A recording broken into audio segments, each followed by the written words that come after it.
I'm Pravallika. I'm currently I'm an incoming MSAI student at Northwestern, and I was a CURVEX intern where I had the chance to work in the intersection of biosignals and machine learning. That's about my introduction, and let's get started with this machine learning workshop today. So here's the agenda, what I have planned for today. We'll start with the introduction. Let's learn what is the machine learning, why machine learning is used. Let's get into the classification of machine learning models. What are the different types of ML models out there? What are the applications of machine learning models? And what are the basic steps involved in a typical machine learning model? And finally, let's try out or try developing one or two more machine learning models as well. So let's get started. So what is machine learning? Machine learning is basically using machines so that they can learn the previous data we have given them using CS algorithms or model or programming. So it enables a machine automatically learn from the data, improve itself from the experiences just like humans, and then predict things without without giving any instructions by the human. Let's understand the difference between the other popular terms that those are AI, data science, and machine learning. Machine learning can be called as a subset of artificial intelligence, whereas artificial intelligence is a technology, is the bigger concept where it deals with simulating simulating simulating the human intelligence or behavior, whereas machine learning is using the previous data to understand or to make new decisions. Data science uh, is also like there's an intersection between data science and artificial intelligence, but data science involves is more focused on the data, how we get the data, and how we use that data to make strategies that can help with the financial decisions and such. So moving on to the classification of machine learning models. There are so many different opinions about this classification, how this classification is defined, but this is the basic idea. This is mostly followed by everyone. So there are basically two types: supervised learning algorithms and unsupervised learning algorithms. In supervised learning algorithms, as the name says, it is done with some sort of supervision. We'll be telling the algorithms what to learn, what to understand from the data given. Whereas in unsupervised learning, there is no target or no label that is particularly defined. For today's session, let's focus more on the supervised learning. Also, with unsupervised and unsupervised learning, there is also a third classification that is missing in this diagram, which is called reinforcement learning. It is basically feedback-based learning, like in video games, whenever you face an obstruction, whether to move right or left, it is basically a trial and error sort of thing. And coming back to the supervised learning algorithm, there are basically two types of supervised learning algorithms, which are regression and classification. So classification, as the name says, will be categorizing the given outcomes into two or more classes. For example, to understand whether the mail we receive is a spam or not spam is one example of the binary classification, or to understand what is the category or what is the color we will be seeing in an image processing model is a multi-class classification. And the other type of supervised learning is regression, which is some more complicated. The basic idea of regression is to make a function, a mapping function that takes the input variables and gives the output using an equation, probably a linear equation or polynomial equation. And then there are some math terms here involved in regression. So let's get focused on the definitions for now and see what I mean in the further when we are developing our models. Mm, before moving further into the data science or machine learning topics, we need to clearly understand two definitions here. What are features and what is the label or target? Features are basically the inputs we will be giving to our machine learning algorithm or model, whereas the target or label is the output we are expecting from the model. So these are there are the most intriguing character I find about machine learning is its collaboratory approach. We can add machine learning in any with any domain knowledge and solve problems like food security, fraud detection, and here are some of the major applications we can see, like chatbots, healthcare, forecast prediction, fraud detection, navigation, speech recognition, and many more. So, what are the basic steps involved in a machine learning project? There are, I would say, this is also like several people have different perspective about this. So this is the basic steps involved in a machine learning project. I would say we'll basically start with what sort of domain we want to use, we want to solve machine learning in, and what is the problem statement we want to work on. That is the first step. We'll be finding the problem statement and data set, and then moving on, we'll try to gather the data. Some data sets are readily available, whereas some data sets could be we would be needing more programming in there, like maybe gathering data from several online resources, maybe use data extraction, or website extraction, and then the third step would be splitting up the data just to understand how well our model is performing. The fourth step and the most important step here is creating the model or the algorithm. Here we have like several different options. We will be learning, and we can explore here. And the final step, I wouldn't say the final step, but the final step in this process would be checking how well our model is performing. I would say a workflow of a machine learning or data science or AI project is never a linear model. It's like iterative process. We'll keep on repeating steps. We'll keep on improving the model, and we'll try other aspects like understanding, like inputting many other features, like and improving our accuracy. So I have like a few data sets here available in my GitHub, and I made like I had the idea of doing two codes today to developing two machine learning projects.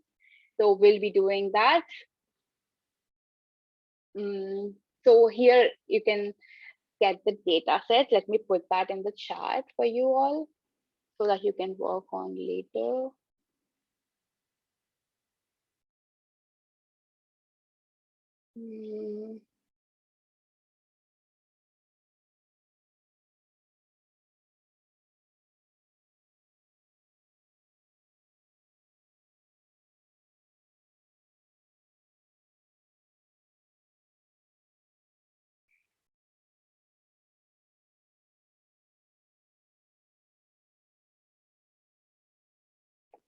Okay, here you go. And also, if you want to try along with me, here are the collab links. You can make your own copy and try it out.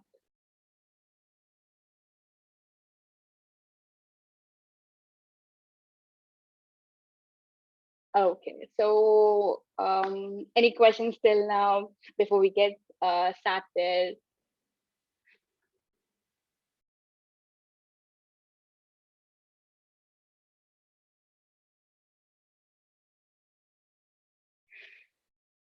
Okay, as there are no questions, I'll be moving on with the coding. So firstly, let's try classification. Here, I made a machine learning model to predict whether a customer who has taken a health insurance would be interested uh, in taking a vehicle insurance or not. So firstly, we'll be so I totally forgot to say this, but here we are using the programming language Python and Google Colab because it's easy to share. But you can use several other programming languages like R, Java. Um, so this is the prerequisite for this workshop. Python, and that's it. Python is the basic knowledge with the Python is good enough. And as you all know, there are several packages in Python that will allow us to do the machine learning projects or several other projects. So here we'll be using the machine learning the model, the packages, the packages like NumPy, Pandas.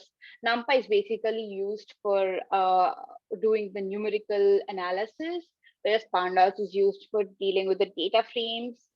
And Matplotlib is used for uh, data visualization, basically. So let's run that. And this is the data set we have. It is available here. This is the data set we'll be using.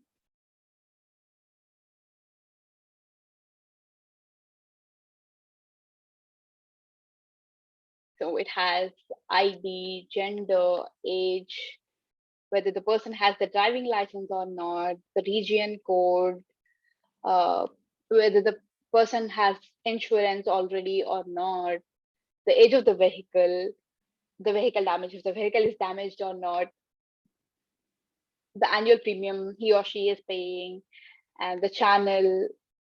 And finally, the response is the target here. It means it is the output we will be focusing on. So this is the function we will be using to read the data set, and let's get a snapshot of what is available in the data set. So the dot head returns the first 5 rows that are available in the data set, and dot columns to see what all columns are we have in the data, and dot shape gives us the number of rows and columns we have in the data. As you can see, there are 381,109 rows and 11 columns. So moving on, train_df.info. This gives us the number of non-nulls available in that particular column and the data type of that column. So as you can see, we have everything non-null. So basically, there are no null values. We can also check for the null values like this. So just don't worry about these functions. You'll get used to them by practicing. Even sometimes I check what are these functions, what are the different types of arguments that are available for each function. So yeah, so if there are no null values in any column, so if you can see here, we have the data type object, which is for gender. Let's see what does object mean here. Here, if you can see, object means it is not a numerical value. So our machine learning model or the the Python understands basically we'll be using a package called sklearn for machine learning most of the time. So sklearn understands numerical values. So what we'll be doing is that we'll be converting the so-called categorical values, which are not numerical basically, into numerical values. For that, I have written a small for loop here.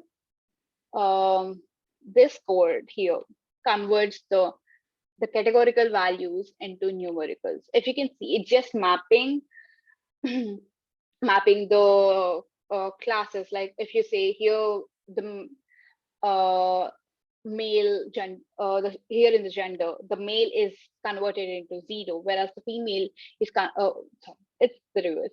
The male variable is converted into 1, and the female one is converted to 0. And similarly, we'll do with the vehicle damage and age. And next step is understanding the correlation. What is correlation? Basically, it helps us to understand how much each column is dependent on the other columns available. If you can see here, this is our target variable response. So this is how much the response column is is correlated to other columns. If you can see, the most correlated column with response is vehicle damage, because the more if the vehicle damage is higher, we'll automatically go for vehicle insurance, right? So next step, the important step is model development, right? So let's get into model development. So as I said, we'll be using sklearn for the model development, and there are several types of models available for classification. Here, we are going to use logistic regression, and let's also try a different type of classification called precision tree. So accuracy score is the metric that we'll be using to understand the performance of a model. Whereas if you remember in the presentation, we have seen this, the third step is the splitting data, right? So here we will be using the method called train test split from the model selection of the sklearn to split the data set. So this is where like we are doing that splitting of the data set. And let's try the logistic regression here. We'll be first getting the function, importing the function logistic regression from sklearn.linear model, and then we'll be fitting the data into this particular model. And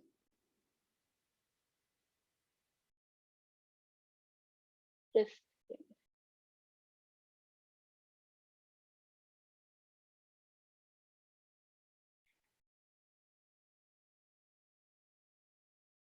okay. So we have this function fits this cell fits everything into that, and then we'll be using dot predict of method to predict the values for the given input. So this is the accuracy of the logistic regression we have developed here. And next, let's also try a different model called decision tree. We'll be importing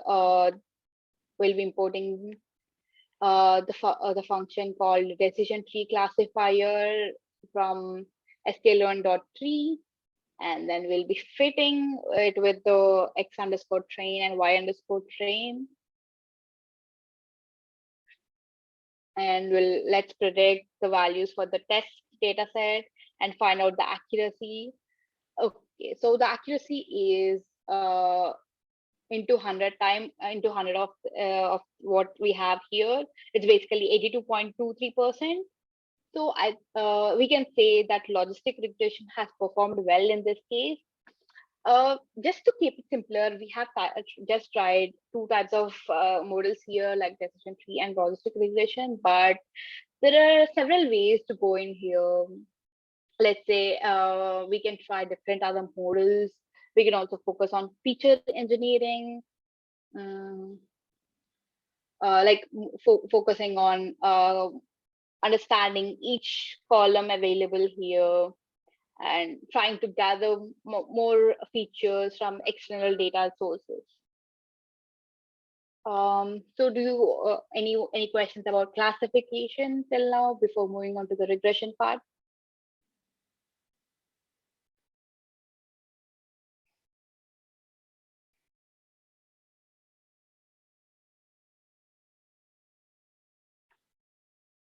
Okay, let's move on to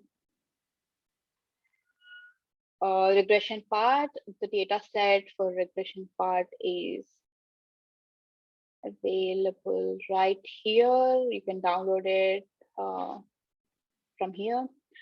All right, you can also just use the code. It already has the data set in it. It will be loading the data set from the sklearn data set, so it's fine. So in, in the regression part, in the regression machine learning model, we'll be developing a multiple regression. So basically, regression is developing a linear equation or a polynomial equation that maps the given features to predict the output target. Sorry. So for that, you can imagine linear regression as just like a linear equation, like y equal to mx plus c. It would be a linear regression with one variable. But here we are using multiple variables. The variables, in sense, the features will be giving as the input. So, so so in this case, like in the case of multiple linear regression, there are multiple features available. So it would be something like the output variable would be equal to some intercept like the c in our equation plus m1 x1 plus m2 x2 plus so on. Uh, so on m subscript m x subscript m. So n being the number of columns we have other than the target variable. So so let's get started with developing the machine learning model in Python, the regression machine learning model in Python. So we'll start with again importing some basic libraries for dealing with the data. We'll be using again NumPy and Pandas. And for plotting or for the data visualization, we'll be using packages called matplotlib.pyplot and pbon. So here we are importing the data set in a different way. Some data sets are available in this package, in this module called sklearn.dataset. Here we are using a Boston data set to predict the house price of a house in Boston. So yes, so this function, this cell right here imports the data set.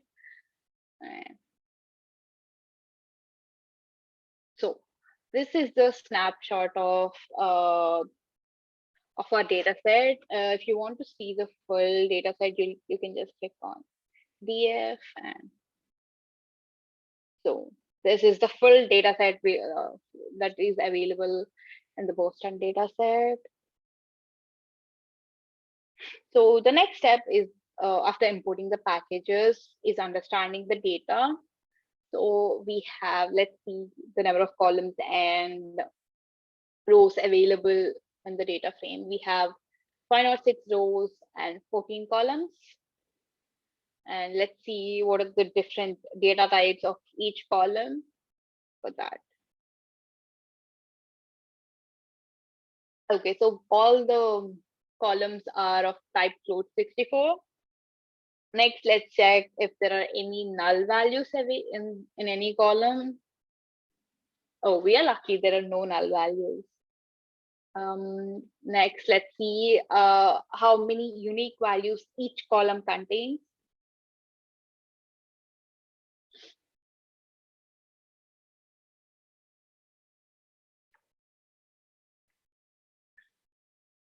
As a next step, let's check the df.input um, to understand the number of non-null values and the float type and the data type.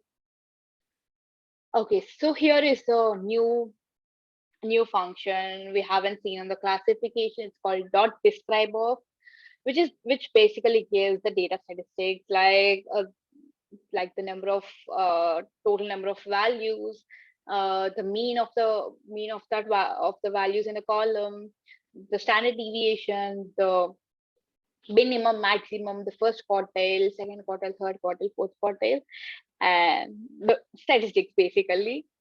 So as we are developing a basic model here, we won't be digging much deep into the data engineering or data exploratory data analysis part, but it would be a very good alternative to get to go do a very good EDA to understand our data very well and then move on to modeling.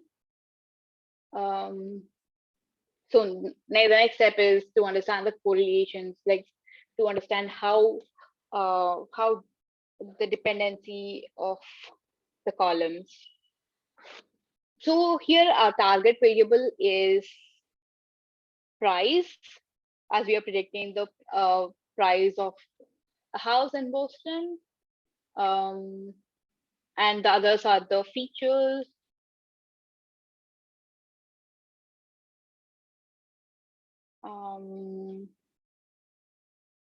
Okay, so here also, like the other part is we can also try different data visualizations. Here I did something like so that it matches with matches with my colors of my slideshow. So I use purple, as you can see here. You can just try different types of colors, different parameters, just to see like what that's how you learn, right? So just try different things. And then let's move on to the next step, which is splitting the data set, the third step in the machine learning workflow. So let's split the data set. Here, Y is the target, which is the label we'll be predicting, and X is all the other features. And just let's split the data into train and test sets so that we can measure the performance, how well our model is performing. Here, let's try a basic linear regression.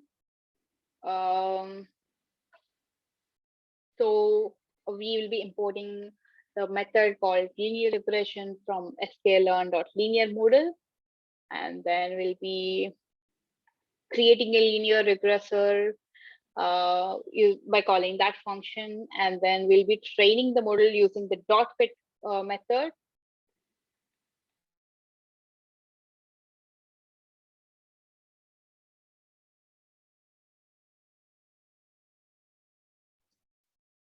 Okay, probably seems like there's some issue from Pravallika's end, but we'll wait for 2 to 3 more minutes before she comes. I'll just DM her.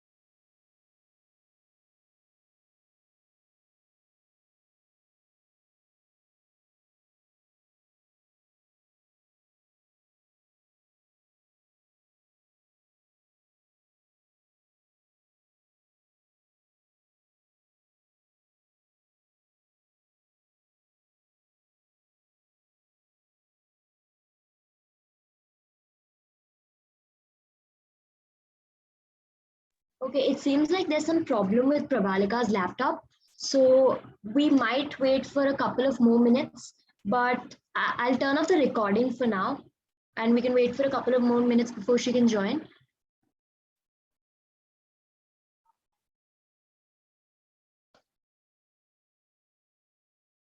Okay, guys, let's get back to where we have stopped. So we were discussing about we are at training our model. So we will be importing a function called linear regression from the package sklearn.linear model.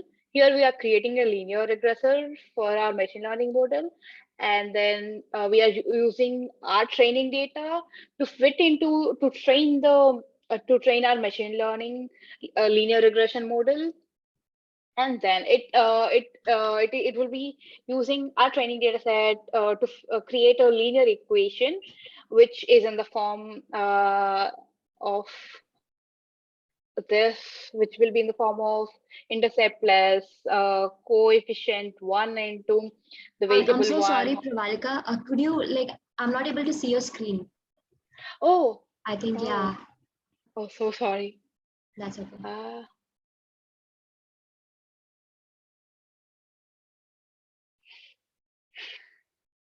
Okay, can you see my screen now? Yes, it's visible now. Okay. So should I start again? Yeah, probably you can start from where you Oh, were. okay. So, okay, guys, let's get started again. We'll be making our linear regression model by importing a function called linear regression from the package sklearn.linear model.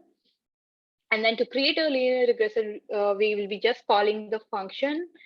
Here we can try different arguments, but to keep it simple, let's just leave that empty, which will be giving the default values. And then let's train the model with the X train and Y train.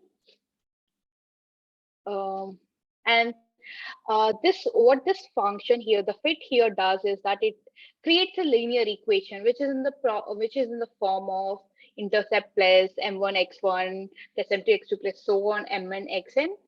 So let's see what this particular model made the linear equation as.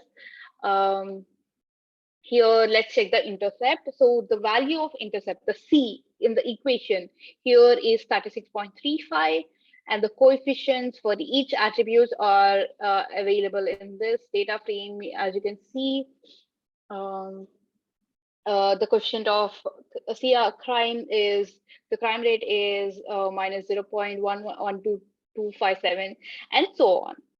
So once we have the linear equation, we'll be easily able to predict the y with the given x values, right? So this is what the predict function will be doing. It will be just replacing the x's in the equation with the given input and then predicting the output. So for the metrics, there are different types of functions defined, like mean absolute error, which we are using here, and mean squared error, root mean squared error, R square, and so on. Here we'll be seeing what mean absolute error is, like to test to check the performance of our variable, uh, of our model. Sorry. So here we'll be importing the function mean absolute error from the sklearn matrix. The sklearn matrix module has all the functions which we will be using for evaluating the performance of most of the machine learning models. So in this case, the mean absolute error of the model we have developed is 3.089, which I would say is a very good performance result. So here also we can, just like in the classification, we can see this in different ways. We can try different models, different other regression models like random forest regression, KNN regression, multiple linear regression, polynomial regression. There are so many types you'll be learning. Um, just try all those and see what works the best. And one possible way to go here is trying to compare all the models, which performs the best, and then the other way could be emphasizing our work on the features, trying to understand the features, doing some feature engineering. Like we can see some here there are no missing values, but there might be a case there are so many missing values, like then we will be doing more feature engineering with more emphasis on the imputing those missing values, which means filling those missing values. The other case would be we can see some outliers which could be dealt with in the feature engineering part. um, so it's up to us, like there is no particular conditions or like there's no particular way to go in machine learning model. It's just like keep trying different models. It's an iterative process, as we have seen in the as we have seen in this workflow. Just keep on trying, keep on improving. And I would say this is the way. This is a good step to get started with the machine learning models. Going on further, we can also we can see we can try deploying deploying these models. There are several platforms that would support the deployment. Streamlit is one of the options I have seen recently, which works very good with the data apps for especially with the machine learning part. It's of Python. It's made of Python and Markdown language, so it is very easy to learn. I would say just try it out uh, for deploying if you are done with the